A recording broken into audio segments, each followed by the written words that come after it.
What's up guys, welcome back to another video, and today we're doing another Pokemon What If, one that isn't what if Ash woke up on time. Today we're doing what if Ash was born in the Sinnoh region. Not the exact words, but you get it. I will admit this is more on the fan fiction side of my what ifs, but I'll do my best to try to make an interesting story. I'm going to be combining elements from the games, the anime, and some of the mangas to try to make a somewhat interesting story. I've got a like goal of 200 likes, so if you guys get 200 likes, I'll definitely continue the story. But anyways, let's get on to the actual video.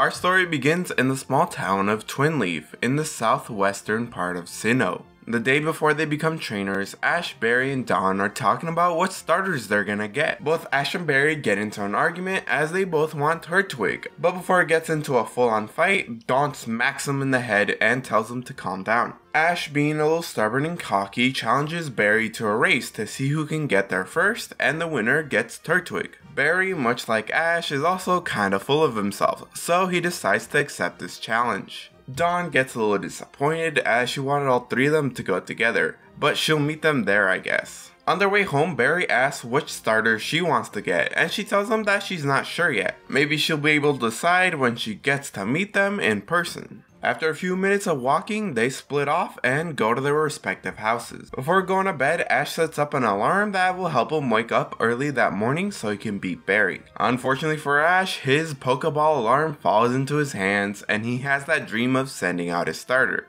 meaning he shatters his Pokeball. The next day, Ash is awoken by Dawn screaming to him to wake up, and Ash falls out of his bed. He very tiredly asks why is she waking him up so early, and she coldly responds that it's almost noon.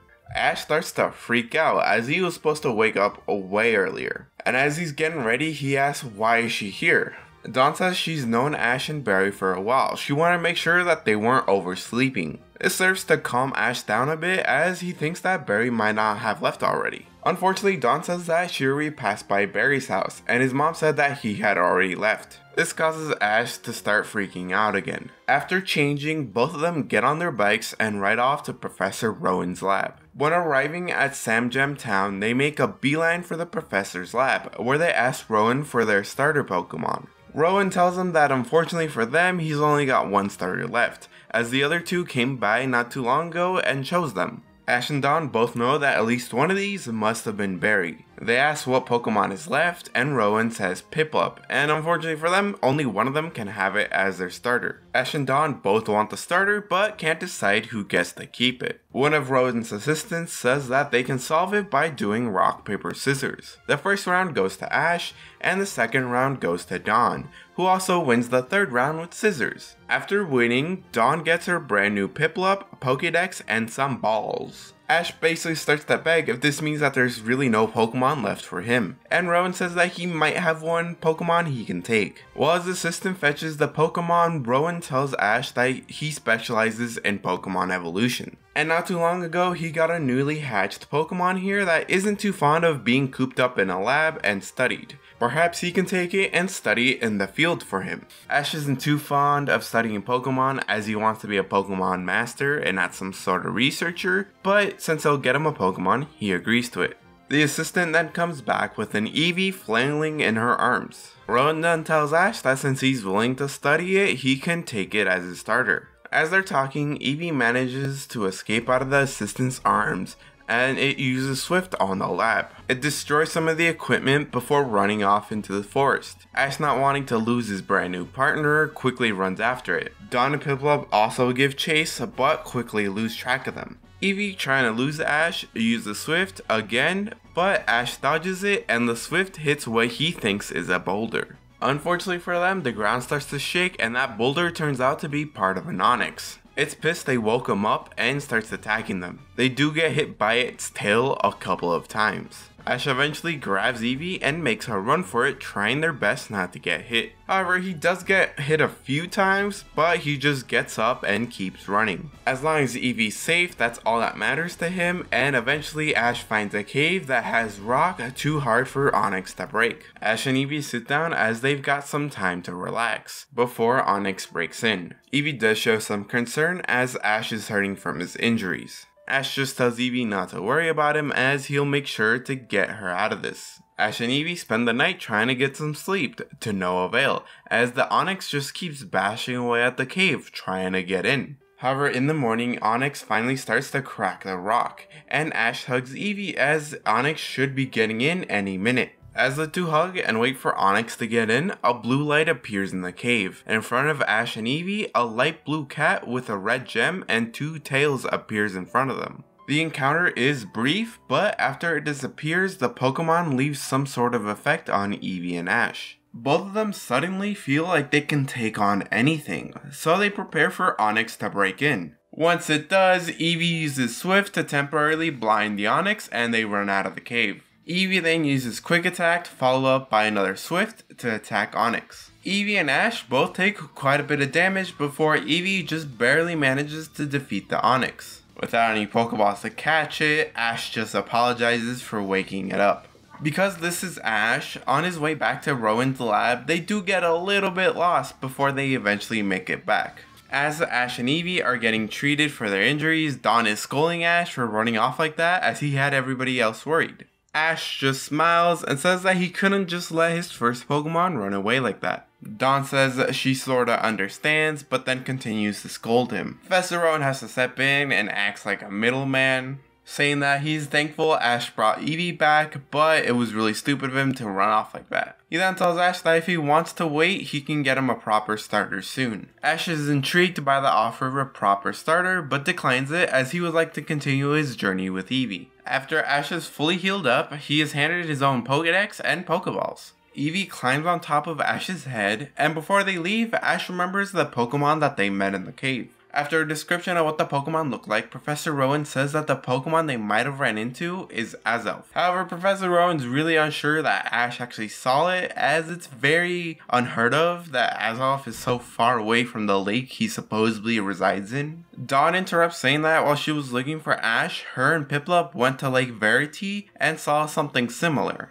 Professor Rowan says that she may have seen Mesprit. He then gives the kids a brief history of the Lake Guardians, and Ash exclaims that he wants to meet and thank Azelf in person. With their new Pokemon in hand, Ash and Dawn leave Sanjam Town to start their Pokemon journey. En route 202, Ash and Dawn run into a Baneri that Dawn tries to capture, but ends up failing as the Baneri gets away. They keep walking for a bit and come across a second wild Baneri. This time around, Ash decides to give it a shot. Ash's Eevee does end up beating the Baneri using Quick Attack and Copycat. Eevee copies Double Kick and takes out the Baneri. This allows Ash to capture it, and it becomes his second ever Pokemon.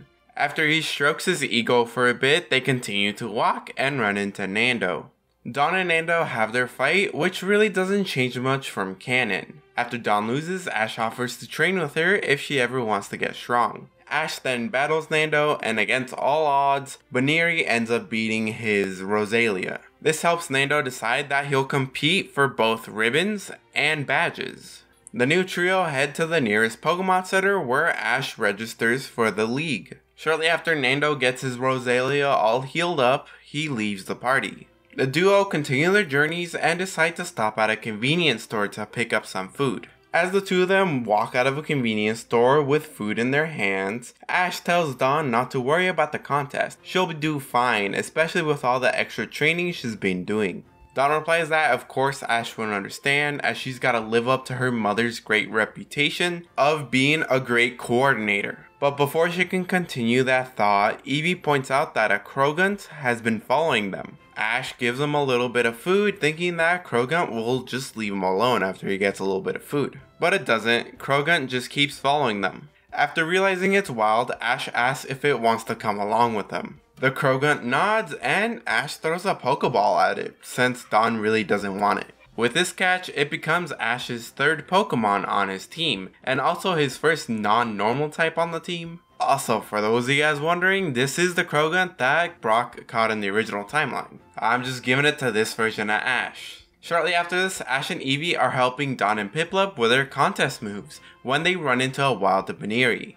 After quite the battle, Piplup takes down the Baneri, and it becomes Dawn's first catch. With these new Pokemon in hand, they finally make their way to Jubilife City. When they first arrive at Jubilee City, Ash and Dawn get their real, authentic Pokéches. After doing a bit of shopping in Jubilee City, they find an area where they can practice some of Dawn's contest moves. However, mid-sparring match, Eevee stops listening to Ash and decides to use Copycat, copying Piplup's Bubble Beam. She aims the bubble beams up and follows it up with the Swift, and when those two clash, it creates this sort of fireworks display. Ash and Dawn are still very confused on why Eevee isn't listening. Eevee gets a bit mad and she proceeds to open Dawn's backpack and pull out a contest poster. Dawn then realizes that Eevee must want to be part of the contest, and if that's the case, maybe Ash should register for it. Although Ash isn't super excited about the contest, he does decide to be a part of it, as Eevee wants to be a part of it.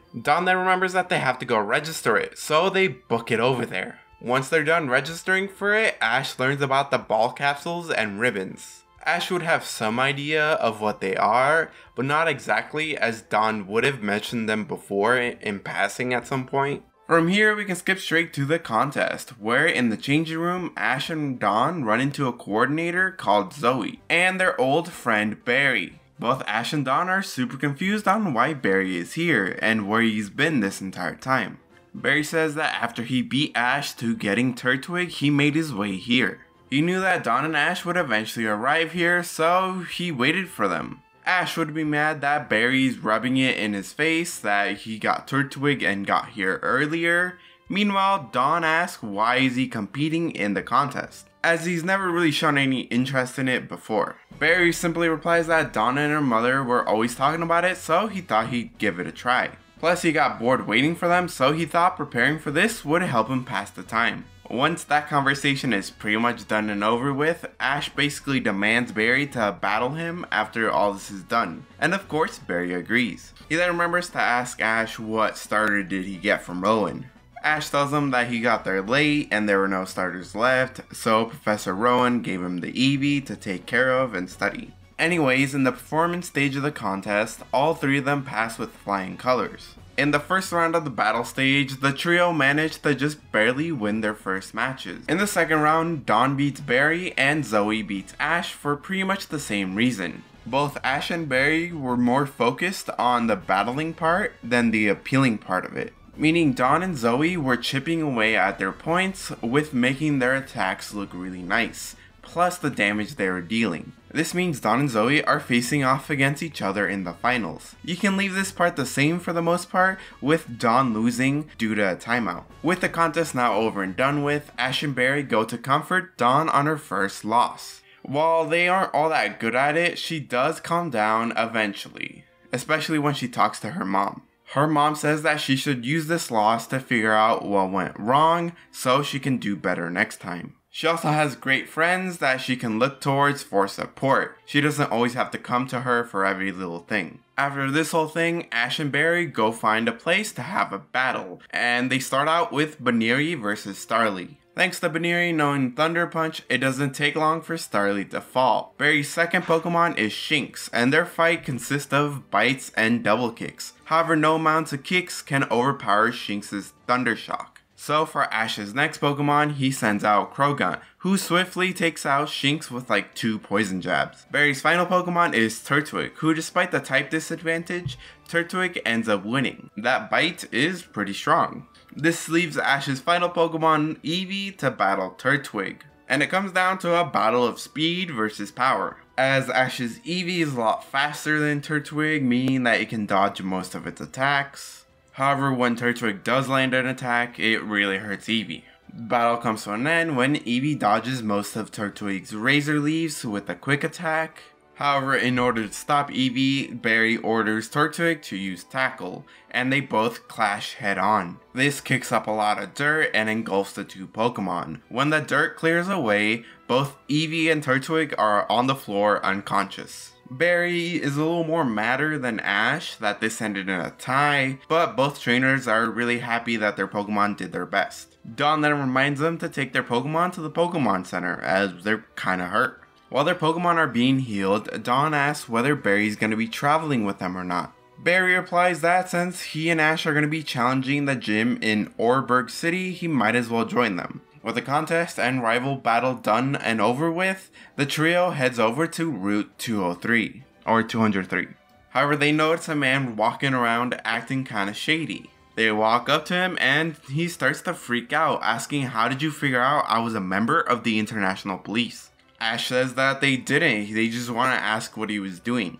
The man looks at them very closely, almost as if he was studying them. He then comes to the conclusion that they must have excellent observation skills. He says that since his cover is blown and they don't look like threats, he introduces himself as Looker. He asks if they know anything about a big gang of thieves stealing and breaking into places in Sinnoh. After the trio look at each other, Barry says that they don't know anything about that. Looker says that's a shame, he was hoping they'd know. Anyways, he's gotta go. If they hear something about that, or literally anything, come and tell him. He then leaves, leaving the trio very confused. As he walks away, they all just look very dumbfounded. Barry says that being part of the International Police must be very hard, while Don comments that he didn't even give him a way to contact him. Ash says that being part of the International Police sounds kinda cool, but he's got a gym to get to. With that meeting over, the trio leave Jubilife City and head down Route 203. And that's what we're going to be leaving off for today. So I do want to address two things before, I end this video. First is Ash getting Eevee. So the original idea for this what if was to give him a Riolu, but I realized that that's kind of too generic for me. Because I know everybody loves Riolu and Lucario, but they're already basically reps for Gen 4, so I didn't just want to give him a Riolu this early. I gave him Eevee because Professor Rowan studies evolution and forms changing, and I thought what better Pokemon than Eevee. So giving him an Eevee would somewhat make sense. Plus, I do want Eevee to evolve in this what if. I already know which evolution he's going to take on. It's just a matter of getting there.